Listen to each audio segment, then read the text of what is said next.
اللہ۔ اچھا بھائی، بیوی کی خواہش پر سینے کے بال صاف کرنا، اگر کسی کی بیوی اس کے سینے کے بالوں کو یا جسم کے دوسری جگہ کے بالوں کو پسند نہ کرتی ہو تو کیا وہ انہیں ہمیشہ کے لیے کٹوا سکتا ہے یا نہیں؟ محمد شاہد کانپور سے۔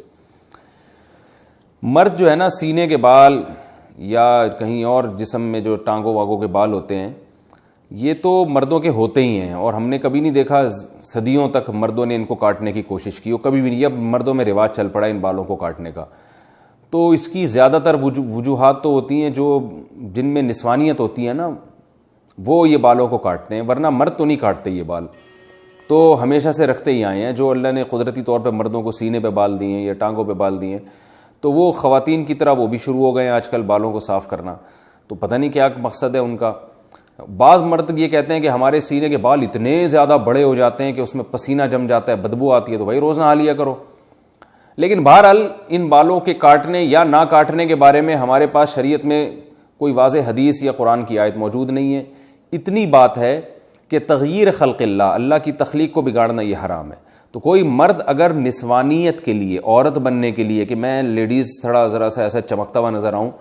تو اس طرح عورت بننے کے لیے وہ یہ کام کرتا ہے، یعنی عورت تو نہیں بن سکتا، یعنی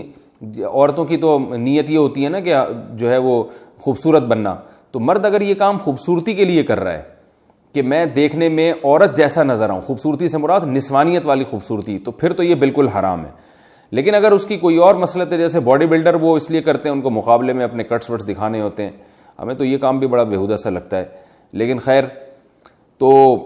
کوئی اور نیت ہے یا پسینہ جم رہا ہے اس میں، اس نیت سے بال کاٹتے ہیں، تو ان کی بیگم کی خواہش ہے کہ بال کاٹو، تو شاید ان کو بدبو آتی ہے ان بالوں سے، تو اگر کوئی معقول وجہ ہے تو کاٹنے میں کوئی حرج نہیں ہے۔ لیکن میرا خیال ہے کہ یہ کام اتنا مزیدار ہے نہیں، پسندیدہ کام ہے نہیں، کیونکہ اس کا رواج جب مردوں میں آئے گا تو اور نسوانیت پھیلے گی اس سے۔ جائز ہے ان تمام تفصیلات کی روشنی میں، لیکن بہتر نہیں ہے۔ جو چیز جس طرح صدیوں سے چلی آ رہی ہے اس کو چلنے دیں۔ ہاں، اگر سینے کے بال بہت بڑے ہوئے ہیں اور بیوی کو اس سے تکلیف ہوتی ہے تو پھر ایک الگ بات ہے، اس کو کاٹ سکتے ہیں۔ بیوی کو طلاق، اور دوسری بات یہ بھی ہے کہ ہمیشہ کے لیے، تو بھائی ہمیشہ کے لیے تو کیا پتہ آپ کی بیگم کا انتقال ہو جائے، اللہ نہ کرے، اللہ ان کو زندگی دے، پھر آپ کو دوسری شادی کرنے کی ضرورت پیش آئے، تو پھر وہ نئی والی بیوی آئے، اس کو بال، وہ کہے کہ بھائی مردوں کے تو بال ہوتے ہیں جسم پہ، آپ کے تو بال ہی نہیں ہے، مجھے تو ایسا آدمی چاہیے جو جس میں بال والا بندہ چاہیے، اور آپ فارغ البال ہو گئے، تو ہمیشہ کے لیے نہ کاٹیں، میرا خیال ہے اس کو جو ہے وہ ایک آپشن رکھیں۔ اب آپ کی بیگم کہیں گی کہ کیا میں مر جاؤں گی، آپ نے یہ سمجھا ہوا ہے کہ میں مر جاؤں گی، تو آپ بتائیں کہ جو ہے مجھے امید ہے تم نہیں مرو گی، لیکن جیسے میں بھی تو مر سکتا ہوں نا، تو تم بیوہ ہو سکتی ہو، تو ایسا الٹا بھی تو ہو سکتا ہے نا۔ تو آپ ان سے کہیں کہ 50% میرے مرنے کے امکان ہے، 50% تمہارے مرنے کے، بلکہ اور احتیاط میں یوں کہیں کہ بیگم 75% میرے مرنے کے امکان ہے، کیونکہ میں نے زیادہ تر عورتیں بیوہ ہوتے دیکھی ہیں، مردوں کی بیویاں کی رپورٹ مرنے کی ذرا کمی ہے، تو آپ کہیں کہ 75% میرے مرنے کا امکان ہے، 25% تمہارا امکان ہے،